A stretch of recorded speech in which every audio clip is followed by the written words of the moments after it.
Alors moi, j'avais envie de vous parler de ça, d'inhibition de l'action, parce que c'est quelque chose, moi, que j'ai énormément vécu dans les années précédentes et j'étais pas préparé à ça. Parce que moi, globalement, enfin voilà, c'est pas pour faire le décor, mais je suis un Catalan bouseux dans son coin qui a commencé à faire des vidéos avec son téléphone portable, un peu naïvement, qui pensait qu'il allait apporter des solutions intéressantes gratuitement pour la santé des gens, et puis point barre. Et qu'il allait pouvoir s'occuper de ses gamins, faire sa vie, faire quelques stages de ci, de là, et ainsi de suite. Et puis d'un seul coup, c'est monté et je suis devenu parmi les ennemis publics numéro un, antisémite, d'extrême droite, facho, homophobe, qui n'aime pas les femmes non plus. Enfin, j'aimais personne, quoi. Pareil que Salim, le seul truc que j'ai pas encore, je suis pas encore ni pédophile ni cannibale. Voilà, je me dis, il faut que je fasse gaffe quand même, mais voilà. Ils le gardent pour eux, je pense. On verra lequel de nous deux sera le premier. Mais bon, voilà. Donc je ne m'attendais pas du tout à ça. Et effectivement, j'ai pris une énorme claque. Et j'aimerais faire un retour sur comment réagit le corps humain quand il est face à une situation de contrainte. Parce qu'on parle souvent de stress. Le stress, quand on dit ouais, quelqu'un m'a stressé, j'ai vécu un stress, en vérité, au niveau terminologique, c'est pas vrai. Ce qu'on vit, c'est une contrainte. Et le stress, c'est la réaction du corps à une contrainte. Et notre corps, il est programmé biologiquement. Alors, pour qu'on comprenne quel est mon propos, on n'est pas qu'une biologie. Je pense que l'être humain est beaucoup plus qu'une biologie. Mais on a une trame biologique, d'accord, et qui a ces réactions biologiques comme vont avoir toutes les autres espèces vivantes. Donc, je ne suis pas de ceux qui pensent qu'on est un singe qui s'est relevé un moment ou ainsi de suite. Ce n'est pas mon truc à moi. Mais par contre, on a une trame physique qui est commune et qui réagit de la même façon. Et face à une contrainte, on a un système qui s'appelle le système de stress qui est parfaitement adapté pour nous permettre deux choses, globalement, la lutte ou la fuite. C'est comme ça. Et c'est ce qui vient intuitivement. Tu vois, moi, par exemple, un gars écrit un article pourri sur moi, mon cerveau reptilien limbique de catalan dégénéré, tu vois, il a juste envie d'un truc, c'est me retrouver face à face avec lui, tu vois, juste 5 minutes dans une pièce fermée, tu vois, histoire qu'on discute. Amicalement, bien sûr, hein, avec amour, mais bon, voilà, histoire qu'on discute. Et lui, le mec, il est là, il est derrière son impunité, toi, tu es là derrière ton écran, puis le mec, il balance, puis il a des milliers de lecteurs, puis toi, tu essaies de faire passer un pauvre question-réponse, enfin, un pauvre droit de réponse, et puis ton droit de réponse, il est caché dans un coin, il est écrit avec une police que personne ne peut lire, et toi, tu es là, mais tu montes. Et ce qui se passe, c'est qu'on se retrouve dans une situation d'inhibition de l'action. C'est-à-dire qu'on ne peut pas agir. On ne peut pas avoir cette action de lutte ou de fuite. S'il y avait la lutte ou la fuite, globalement, c'est réglé. Tu veux dire, j'enferme Salim avec Julien Pain dans une pièce. Au bout de 5 minutes, on voit qui sort et c'est réglé. Il y en a un qui sort pas et lui, le problème de lutte ou fuite, il est réglé. Et l'autre, celui qui sort, ben, il a déchargé tout le stress, hein, c'est-à-dire la montée hormonale qui s'était faite en lui. Alors on pourrait parler d'adrénaline, de noradrénaline, de cortisol, autant d'hormones qui sont parfaites s'il s'agit à un moment de réagir à une contrainte vive, mais qui par contre, d'un point de vue chronique, détruisent littéralement le corps parce qu'elles le bouffent de l'intérieur. Et il y a quelqu'un qui a étudié cette situation où tu ne peux pas, quelque part, agir, c'est-à-dire tu ne peux pas faire ni lutte ni fuite. C'est Henri Laborie, dans les années 70, c'est lui le premier qui a élaboré ce terme d'inhibition de l'action. Et il a montré que dans une situation d'inhibition de l'action, les niveaux hormonaux dans le corps deviennent tellement élevés que le corps, ben, il fait un mécanisme qui est commun à tous les systèmes biologiques, c'est-à-dire qu'il diminue la sensibilité des récepteurs. Tu vois, c'est un peu comme si d'un seul coup, ça gueule, et lui, il se met des bouchons dans les oreilles, histoire de moins entendre. Le problème, c'est que en diminuant la sensibilité des récepteurs, le corps, il est libre d'augmenter encore les quantités de cortisol, d'adrénaline, de noradrénaline, de dopamine, enfin, c'est le bombardement hormonal. Et tout ça, il n'y a qu'une issue possible. C'est-à-dire que quand tu tires dans les réserves de l'organisme, vu qu'on n'est pas connecté à une source illimitée, hein, c'est comme l'histoire du pétrole ou des choses comme ça, tu vois, tôt ou tard, tu atteins la limite. Et quand tu atteins la limite, après, c'est le crash. C'est l'épuisement, c'est l'effondrement littéralement, c'est ce qu'on appelle le burn-out, l'épuisement. Et actuellement, c'est vrai qu'on rencontre énormément de personnes. Je peux discuter avec un ami psychologue là récemment qui me disait c'est juste une épidémie de burn-out, de dépression. Tout ça, c'est exactement la même chose. Et je lui disais, mais tu ne crois pas que les 3 ans d'inhibition de l'action, les 3 ans de mépris total de la part de nos institutions, du moindre raisonnement de bon sens, dans lequel des décisions sont prises, elles sont aberrantes. Elles n'ont pas de sens, elles ne peuvent pas être expliquées logiquement. Et toi, tu es là, tu essayes de parler, et quand tu parles, on te ferme tes chaînes, on te ferme ton Instagram, on te ferme ton Twitter, on te bloque tes conférences. Et puis les mecs, ils te bazardent des articles. Parce qu'en plus, si tu arrives quand même à passer par un petit trou dans le mur, tu vois que tu arrives quand même à gueuler, à sortir ton mégaphone, là, les mecs, ils commencent à te balancer des articles dans lesquels ils te font passer pour la dernière des crapules, le dernier des salauds. Moralement parlant, on te décrit comme une pourriture. C'est ce qui est arrivé pour Salim. On fait de toi un infréquentable. Hein. On te ferme tes comptes bancaires. On te fait des perquisitions chez toi. Moi, si je vous parle avec un ordinateur pourri qui est en train de perdre sa batterie, c'est parce que ils ont débarqué chez moi, ils m'ont pris tous mes ordinateurs, mes téléphones portables, pour des motifs qui sont encore très, très obscurs, on ne sait pas pourquoi. Toute mon activité professionnelle, elle a été littéralement sabordée. Il y a de quoi devenir fou, littéralement fou. Et on se retrouve dans cette situation de inhibition de l'action. Et elle ne peut conduire qu'à une seule chose, cette situation. Si on n'en sort pas, c'est l'explosion. L'explosion, la mort, l'épuisement, le degré zéro de l'individu. Alors, c'est clair que là-dedans, la seule façon d'en sortir, il y a deux options. Il y a deux options pour en sortir, il me semble. La première, c'est avant toute autre chose, poser des actions. Poser des actions, quelles qu'elles soient, et savoir où est-ce qu'on peut poser des actions. C'est ça qui me semble très important. Parce que tu vois, par exemple, quand je t'entends, Amélie, l'agenda que tu décris, bon, je suis un vieux con comme toi. Pour moi, non, mais pour moi, c'est clair. Les gens qui posent ces agendas, ils savent très bien que les gens de notre génération ne vont jamais accepter une connerie pareille. Mais ce qu'ils veulent, c'est faire que les enfants, ils trouvent ça normal. Et au contraire, plus toi, tu t'y opposeras, plus tes gamins qui sont ados et qui sont dans une période d'opposition, d'affirmation d'eux-mêmes par l'opposition, ils diront, mon père, ce vieux con, il est contre ça, c'est que ça doit être bien. Et pour eux, ça va être la normalité. Ce n'est pas nous qui sommes visés. Nous, on n'adhérera jamais à leur licorne avec des arcs-en-ciel. Mais par contre, c'est les enfants qui sont visés. Donc là, tu te dis, qu'est-ce que je peux faire? Il faut que je lutte contre ça. Mais je suis désolé, alors c'est peut-être mon côté un peu défaitiste, mais le système est tellement bien ficelé que dans le système, pour moi, ça ne changera jamais. Dans ce système, ça ne changera jamais. Et c'est pour ça que la seule façon pour moi de sortir de l'inhibition de l'action, c'est de savoir où notre action, elle peut être juste. Hein. Où est-ce qu'on peut créer autre chose en parallèle pour faire en sorte qu'on sorte de cette folie et qu'on puisse réellement exercer des actes concrets. Il y a Périclès qui disait « Il n'y a pas de bonheur sans liberté et il n'y a pas de liberté sans courage ». Moi, je rajoute souvent « Il n'y a pas de courage sans foi, sans espérance en quelque chose ».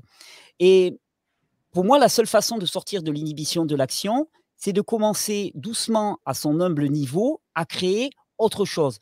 Tous les domaines dans lesquels nous sommes dépendants d'autrui, c'est des domaines dans lesquels autrui peut exercer sa violence sur nous. C'est le principe de base, par exemple, de la permaculture. La permaculture qui est une science de l'organisation des espaces et de l'organisation des groupes humains. Le principe même de la permaculture, c'était sortir de la violence par l'autonomie. Tant que nous sommes dépendants dans nos besoins vitaux d'une autorité quelle qu'elle soit, cette autorité exerce une puissance et donc exerce une violence sur nous. Si on veut en sortir, il faut obligatoirement poser des actions dans le sens, alors pour moi c'est l'évidence, et c'est ce que je partage de plus en plus dans mes vidéos, dans le sens de l'autonomie. C'est-à-dire qu'il faut s'autonomiser au niveau, voilà, bien sûr, alimentation, santé et ainsi de suite, mais même au niveau éducation de nos enfants, parce que ça me rappelle une phrase qui a toujours fait rire ma compagne, parce que c'était une vieille phrase que j'avais dans une vidéo où quelqu'un disait « Ah, tu te rends compte ce qu'ils donnent à manger à nos enfants à l'école ?» Je dis « mais nous, on donne nos enfants à l'école qui donnent de la saloperie à manger à nos enfants. » Donc, il y a un moment, si tu veux en sortir, alors oui, c'est vrai, c'est écrasant, ça peut paraître écrasant, mais c'est pour moi, si on n'est pas un tant soit peu autonome dans ce qui est nos besoins vitaux, on ne peut être que dans une situation d'inhibition de l'action. C'est-à-dire qu'on est bloqué. Actuellement, on est bloqué dans l'expression, on est bloqué dans l'action. On nous dit, voilà, on le voit arriver gros comme une maison, on nous dit en septembre prochain, il va y avoir une crise alimentaire, donc on sait que les magasins vont être vides, on le voit arriver sur nous, on est comme le lapin qui est hypnotisé par le camion, on le voit arriver sur nous, on est sidéré, on se passe l'info, on se passe les uns les autres l'info, et en même temps, on se sent impuissant, on se sent complètement impuissant. Donc, moi, mon niveau, c'est vraiment un appel à ce qui est pour moi une des valeurs fondamentales. Alors, chacun s'exprime ici librement, hein, donc je sais que voilà, ça ne vous implique pas à vous, mais je crois que la seule alternative au système tel qu'on le connaît actuellement, au système qui est pour moi un système politique dans lequel on nous vend de la pseudo-démocratie avec une espèce d'alternance droite-gauche, avec des figures qui font peur, des figures qui font l'office de gentils, des gens qui viennent ratisser pour prendre ceux qui pourraient sortir un petit peu du système. La seule alternative à la politique, c'est pas une politique alternative, c'est pas de politique du tout. Et je suis un fervent promoteur de l'anarchisme parce que pour moi, c'est la seule option et l'anarchisme est une démarche d'autonomie absolue et radicale et je crois que c'est important de comprendre que, actuellement, on est face à un système qui est monstrueux. Si confronté directement, face, à force, on devient fou. On devient littéralement fou. J'ai beaucoup appris, moi, de la parole de quelqu'un qui s'appelait Laird Hamilton, qui est un grand surfeur, un très grand surfeur, une légende du surf, Laird Hamilton. Et un jour, quelqu'un lui disait, Laird, il surfe des vagues gigantesques, des vagues de plus de 25-30 mètres, enfin des monstres, des monstres. Et un jour, quelqu'un disait, mais bon, quand tu surfes comme ça, de temps en temps, tu tombes dans la vague. Et comment tu fais pour t'en sortir quoi? Quand tu es pris dans cette espèce d'énorme machine à laver, tu vas te faire écrabouiller, tu nages comment tu t'en sors et tout. Et Laird, il disait, tu sais, enfin, je sais pas s'il tutoyait, mais bon, il est cool, hein, c'est un surfeur, donc tu sais, moi, quand je suis pris dans la vague, au début, je sais que la vague, elle est plus forte que moi. Donc, je me débat pas. Je me débat pas. Par contre, je me laisse porter par la vague et je suis ultra attentif. Je réserve toute mon énergie. Je réserve toute mon énergie parce qu'à un moment, je sais qu'il va y avoir un échappatoire. Il va y avoir un instant où je vais pouvoir sortir de la vague. Et je garde toute mon énergie pour ne pas être épuisé à cet instant-là et à cet instant-là, mettre toute mon énergie et en sortir.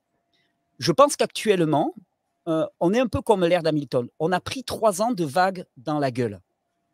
Et avec cette histoire de crise alimentaire qui arrive, avec cette déstructuration complète de la société qui arrive, qui est évidente, enfin voilà, le peu que je connais de l'actualité politique me permet tiens, je vais dire un truc comme ça, j'appartiens au club des conspis moi aussi, mais voilà, globalement, effondrement des monnaies, enfin voilà, c'est un plan qui est quand même archi connu, même pour le plus cancre qui n'écoute jamais la radio ni la télé, enfin voilà, c'est archi connu, ça arrive. Et pour moi, c'est la fenêtre.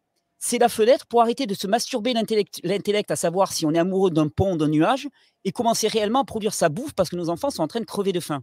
Parce que c'est ça le problème, c'est que quand tu vois tous ces problèmes-là de savoir est-ce qu'on est I, Q, A ou Z, mais tu te dis ça c'est une pensée de société oisive, c'est une société intellectualisée au possible qui n'a plus aucun contact avec la réalité, c'est de la mentalisation pure, ça n'a aucun sens.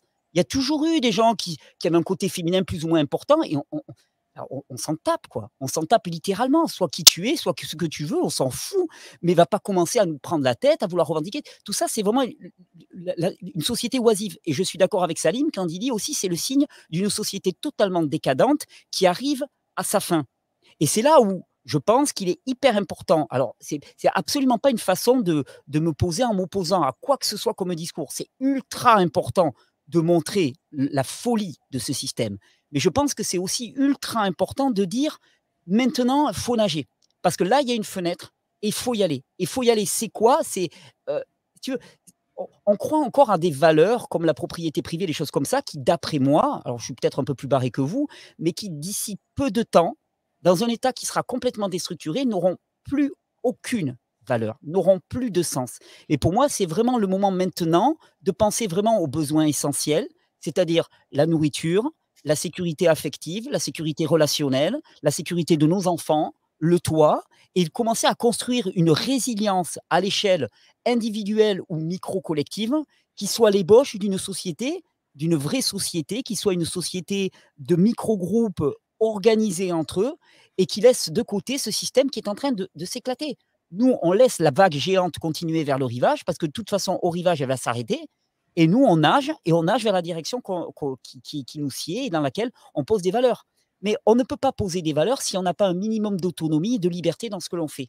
Donc, c'est vraiment à mon niveau. Et pour poser ces actes-là, il faut bien comprendre que, et c'est là où je retombe sur mes pattes, ce que moi je transmets depuis des années, cette notion de santé, de force, elle est essentielle.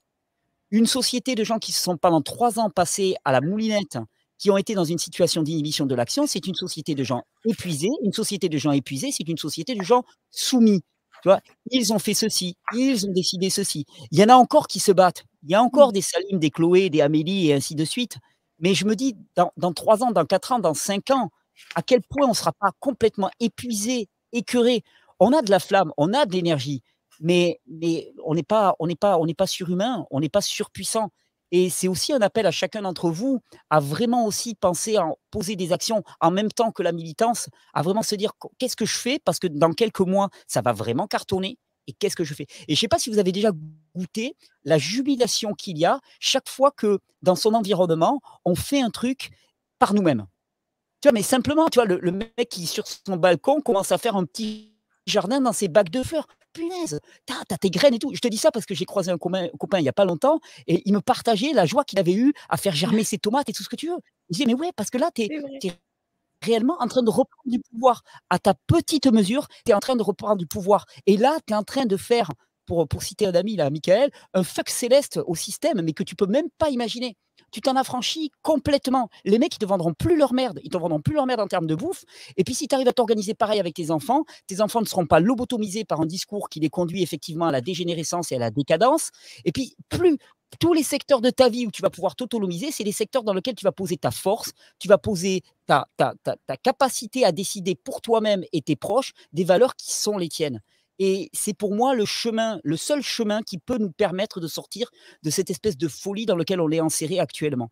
Voilà, c'était ma petite chronique, hein. C'est pour sortir de l'épuisement et de la soumission d'une certaine manière et commencer vraiment à… Mais il y a pas le temps, quoi, en fait. Il y a pas le temps. Donc, il faut s'y mettre. On va dire: «Oui, mais comment on s'y met?» Mais tu t'y mets, en fait. On s'en fout. Tu t'y mets. Tu fais un jardin de balcon. Tu vas taper chez tes voisins et tu essaies de trouver un voisin avec qui, dans ton immeuble, tu peux t'auto-organiser. Je sais pas, mais il faut trouver des solutions et chaque domaine dans lequel on va poser une graine d'autonomie, c'est une graine qu'on leur enlève de leur grosse papate. Voilà. Amen. Merci beaucoup, Thierry. Mais Amen. c'est vrai, Thierry, que ça sert à rien de dire on va utiliser la politique, créer tel ou tel parti politique pour essayer de s'en sortir. On s'en va là comme un train. Donc, la seule solution, c'est de trouver. Non, j'y crois pas. Moi, j'ai vu les dernières élections présidentielles, qu'on me dit: «Oh, un tel, c'est vraiment le renouveau et tout». Je dis: «Je suis désolé, mais Non, mais ça, on le sait. j'y crois pas. J'y crois pas. Alors, Je suis élu municipal, donc je suis pas contre la micro-politique locale. Tu vois, à l'échelle d'un village qui fait 45 habitants, je pense qu'on a vraiment une capacité à agir, à poser des actes concrets. Mais à l'échelle nationale, c'est du foutage de gueule. tu disais pas de politique du tout. Je vais rebondir, Thierry, parce que pour moi, la politique, c'est au-delà des partis, c'est au-delà du système, c'est au-delà du gouvernement et de ce qu'on connaît, et au-delà des corruptions, du copinage et tout ce qu'on voit au quotidien. Pour moi, la politique, c'est vraiment un concept de gestion de la cité, mais chacun même pour nous-mêmes, gestion de nous dans la cité. Pour moi, la politique, ça n'a pas tout à fait le même sens. Donc, pour moi, la politique, c'est important de se sentir concerné par ce qui se passe, en fait. Alors, je devrais dire définition. Système délégatif de démission permanente, dans lequel, finalement, l'hétéronomie est la règle. Je vais juste dire une petite chose, je suis plus qu'à 3% d'autonomie. Donc, si je vous quitte, c'est pas parce que je veux snober la chronique de Chloé, et vous pourrez tous remercier le de la République de Perpignan qui m'a piqué tous mes ordinateurs. Mais Thierry, avant que tu je mets les liens de Thierry avant que tu disparaisses, Thierry, je me demandais, parce qu'on t'a tout enlevé, on t'a traité de tous les noms de dangereux, gourou, et je me demandais par quel miracle ils n'ont pas délité ta chaîne YouTube. Moi, c'était la première chose qui a sauté. Ouais. Alors moi, j'ai l'explication depuis peu parce que je me suis demandé longtemps, moi aussi, et d'ailleurs, c'est ce que certains disaient: «Ouais, c'est un agent infiltré du système, c'est comment on appelle ça, le truc contrôlé là?» L'opposition contrôlée. Je disais: «Tiens, viens partager mes baskets, on va en parler de l'opposition contrôlée, mon pote». Non, il se trouve que j'ai appris, effectivement, c'est concordant, en tout cas, c'est l'hypothèse la plus fiable que j'ai. En 2016-2017, j'ai été beaucoup mis en avant sur YouTube. J'ai été énormément mis en YouTube. J'étais dans les tendances régulièrement, ce qui a fait une explosion de mes vidéos. Jusqu'en 2018, quand j'ai sorti ma série de vidéos sur les vaccins. Et en fait, il se trouve que je pense avoir compris qu'à YouTube France, il y a un groupe de personnes qui soutiennent énormément mon travail. Sauf que passé 2018, ils n'ont plus été en suffisance pour continuer à promouvoir. Mais encore actuellement, ils protègent ma chaîne. Mais c'est pour ça que j'avais décidé d'arrêter de publier des vidéos parce qu'on m'avait dit en filigrane, on peut te protéger, mais arrête de la ramener parce que sinon ça va sauter. Donc voilà, j'ai toujours ma chaîne. Mais tu peux l'utiliser pour faire des annonces comme tu as fait hier pour promouvoir ton site. C'est une bonne idée. Ouais, de temps en temps, je vais faire un petit jus de carotte histoire de montrer ma gueule. Ouais, super. Moi, ça fait 10 ans, je pense que je suis ta chaîne, Thierry. Merci beaucoup, Amélie. Moi donc. J'espère. Alors du coup, on se verra pas à la fin ensemble. Désolé. On pourra pas faire notre revoir ensemble, mais tu peux le faire maintenant. Peut-être donner ton agenda avant que je passe à ma chronique.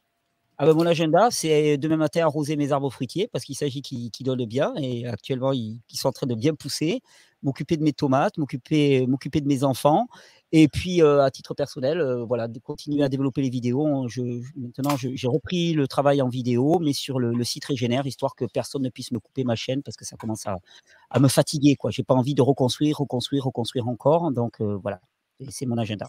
C'est mon agenda. Et puis, une farouche envie, là, Salim, là, quand il parle de conférences devant 500 personnes et tout, moi, j'ai toujours eu l'âme d'un rocker, quoi. Donc, j'ai envie de reprendre la route un petit peu et de me faire des salles. Donc, je pense qu'à l'automne, on va reprendre la route et essayer d'organiser des conférences un peu partout en France. Ça, voilà, j'en reparlerai. Mais j'ai envie, oui, d'aller rencontrer les vrais gens et puis vraiment de faire cet appel à l'autonomie, à l'anarchisme et redorer les lettres de l'anarchisme qui ont été conspuées. Moi, je viens d'une famille catalane et les Catalans, ils ont été massacrés par les franquistes, parce que c'était, je pense, le dernier espoir, hein, dans un monde qui était en train de chuter avant la Seconde Guerre mondiale. Et voilà, ces valeurs d'anarchistes me tiennent beaucoup à cœur. Je vais encore publier tes canaux pour les personnes qui ne les connaissent pas avec ton nouveau site Régénère. Merci beaucoup. C'est le moment de noter, les amis. Mais moi, je reste jusqu'à tant que ça coupe pas. Ouais, okay. Je suis là. Magnifique. Merci beaucoup, Thierry.